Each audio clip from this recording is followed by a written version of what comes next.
Bonjour et bienvenue à ce nouveau Technogoûter.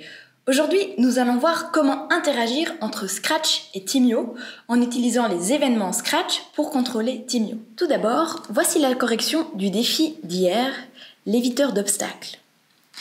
On doit ici coder différents cas. Donc, quand le drapeau vert est cliqué, au début de l'animation, on allume les deux moteurs à vitesse 100. Donc, Timio avance tout droit. Quand un objet est détecté vers la gauche, proche, alors le moteur droit va à vitesse 100 et le moteur gauche à vitesse moins 100. Quand aucun objet est détecté devant, les deux moteurs sont à vitesse 100 pour de nouveau aller tout droit. Quand un objet est détecté à droite, alors on tourne dans l'autre direction. Et quand un objet est détecté droit devant, on choisit une des deux directions ou tourner. Ici, c'est vers la gauche. Si on lance ce programme, on voit dans le simulateur que Timio évite les obstacles et les murs.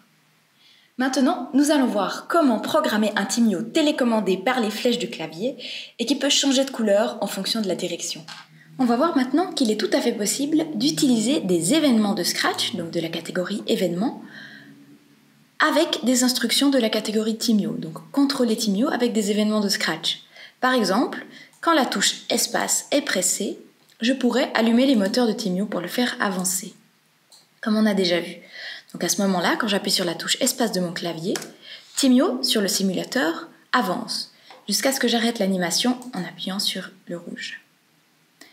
Je peux aussi allumer les LED de Timio d'une certaine couleur, comme on l'avait vu avec VPL. Pour ça, je peux aller chercher l'instruction LED. On a le choix d'allumer les LED du haut, du bas, et dans les LED du bas, on peut allumer celles de gauche et de droite. On va choisir toutes les LED. La couleur, comme avec le VPL, est déterminée avec ces trois composants, rouge, vert et bleu. Dans VPL, c'était des curseurs. Ici, c'est des nombres entre 0 et 32. En ayant ici 32 rouge, 0 vert et 0 bleu, on a une lumière rouge. Donc si je clique sur l'instruction, Timio devient rouge.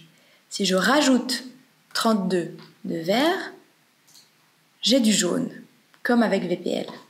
Le défi du jour est de terminer ce programme pour que Timio puisse être commandé par les 4 flèches du clavier et qu'à chaque direction, donc à chaque flèche, corresponde une couleur. Vous pouvez choisir les 4 couleurs, évidemment.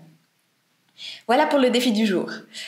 Je vous remercie de nous suivre jusqu'à la fin de ces Technogoûter, donc jusqu'à la fin de la semaine. Je vous retrouverai jeudi pour l'avant-dernier Technogoûter. D'ici là, prenez soin de vous et bonne journée.